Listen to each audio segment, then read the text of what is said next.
Hi, I'm Ellen. Today I've brought something different. This is the first in series of discussion meeting about LLM, which stands for Large Language Model. Specifically, today's topic is on RAG, which stands for Retrieval-Augmented Generation. And RAG enables LLM to enhance response quality to user query. So what is LLM? LLM stands for Large Language Model, and it is simply a machine learning model which have been trained on gigantic unlabeled text for generation and prediction of natural language. So LLM is trained based on web data, books, and images converted to text, for example, to give you out answers to questions and summarize information or give you a plan, which basically is what ChatGPT is doing for us right now. But LLM has a limitation. It is not an expert of everything yet. I will explain why it is yet in later slides, but in current stage, it is not an expert for everything. So, for example, ChatGPT or GPT-4, this current model, has only the length of context window of around 8,000. And what context window means is that it is the extent of information that the model has.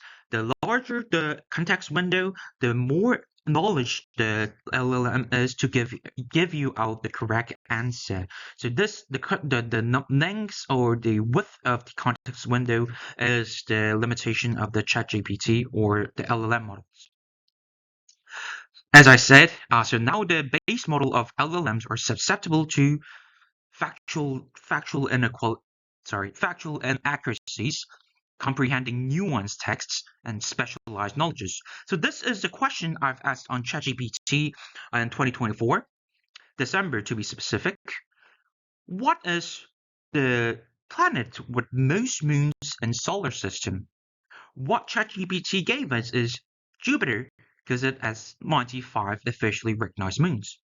However, according to NASA, which is based on human expert knowledge, it is the Saturn with 146 moons.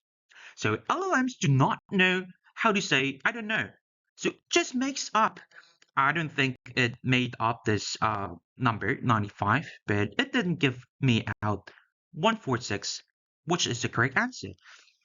So it has inaccuracies. It has this drawbacks. And RAG, Retrieval-Augmented Generation, is used to compensate for the limitation as it connects to external structural knowledge base, or it is able to give the LLM, enables the LLM to give out the credible evidence-based generation, and it understands context now. So we need to instruct LLMs to say, I don't know, if it really doesn't know. So what regs consists of is three steps: indexing, retrieval, and generation.